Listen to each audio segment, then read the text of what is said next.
What's going on, guys? I'm here with another episode of Reddit Read. Really quickly before I get started, I'm going to try to mention this in every stream, but I'm going to be including the links to these stories that I'll be reading or whatever in the description of each video because I'm noticing that I'm getting a lot of flack for this copyright stuff, which is the reason, by the way, for those who are wondering why I've been off YouTube for a year. Well, that's the reason why. So I apologize about that, but I'm back, and let's get into this. So this is going to be a story, or not really a story, but rather the transcripts from the 911 operator's most disturbing call. I've worked as a 911 emergency operator for the past 20 years.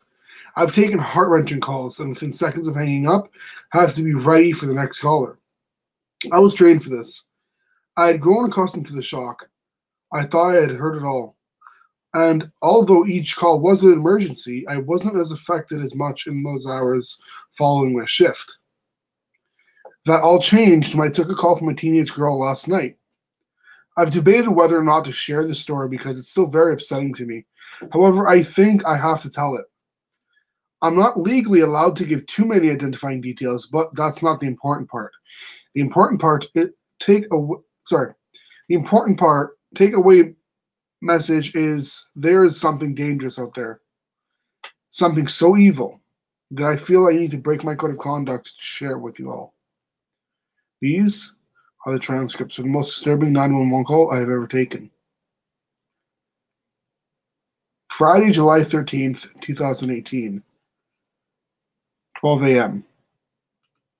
Keep in mind, that is today.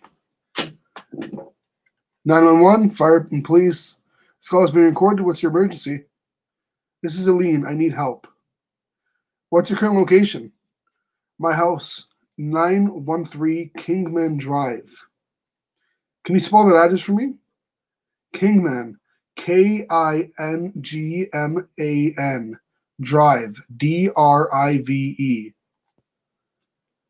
Okay, please verify I have this correct. 913 Kingman Drive. Yes. What's the emergency? He's coming. Who? No, oh God, no. Aline, I need you to calm down and tell me what's going on. He'll hear me. Aline, get somewhere safe and hide. Stay on the phone with me. Do you have somewhere to hide? Okay, I'm hiding in the closet now. Okay, good. Who will hear you? Do you know this person? No, I'm not sure what it is exactly. Are you hurt? No, I don't think I have a long time till he or it finds me. Can you tell me what happened? How did he get in the house? Does he have a weapon? Just get the police here now. They're on their way, sweetie. I need you to stay calm and talk to me until they arrive. I hear it breathing on the other side of the wall. I'm going to die tonight. Stay quiet and stay hidden. The police should be there soon. I'm home alone. My mom is at work. I'm watching TV. I was watching TV when I noticed staring at me through the window.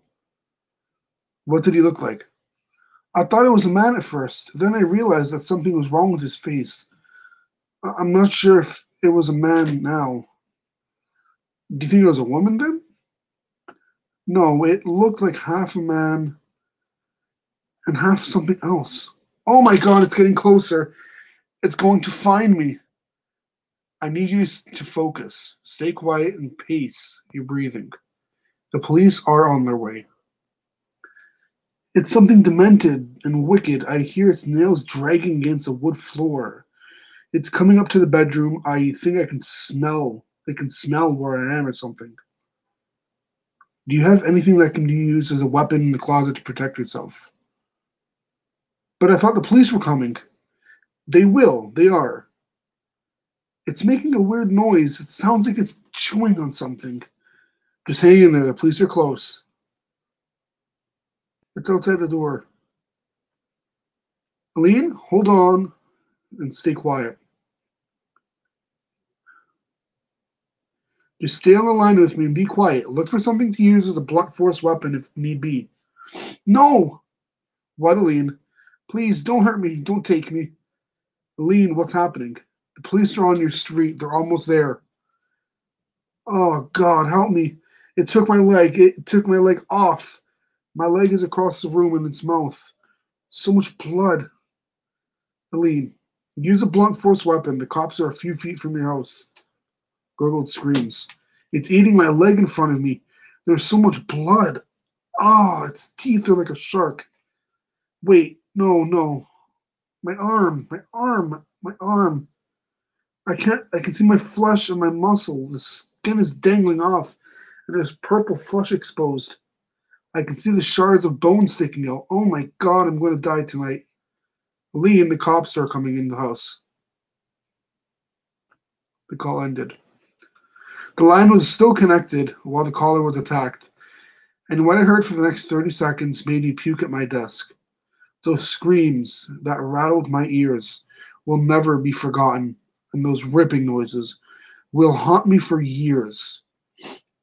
I'll spare you the details of all that gore. After my shift, I decided to get in touch with the police department. My husband is a cop, so it's easy to get an update on cases that touch me. I had to know what that thing was that she had mentioned. I need to know what on earth could make so much harm to an innocent girl. Aline was up late and it was dark outside. That can distort what you think you're seeing. What she mean? What did she mean by taking her leg off? Did the intruder cut it off? She meant it having teeth like a shark.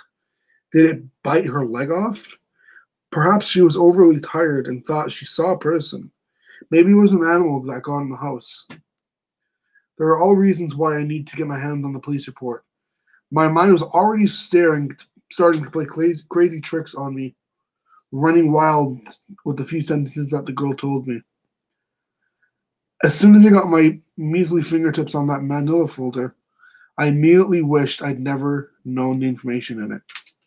The sounds that she made before dying, mixed with the information in that folder, had me on the edge of my early retirement. The pictures are what got me first. Several photographs were taken of Aline's body.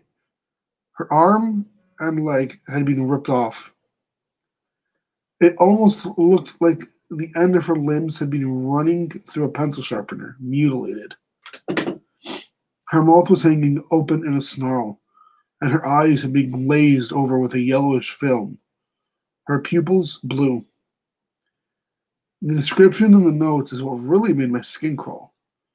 Though, when I was on the phone with her, I know that the police were at the front of her door. If there was some sort of intruder doing this to her, the cops should have been able to secure the house and capture the murderer. In fact, I know that there was an intruder because I heard the mutilation happening to her right over the phone. That's just it, though. There wasn't a trace of anyone in the house. Where did that thing go? How could it have escaped so fast and swift without the cops seeing it?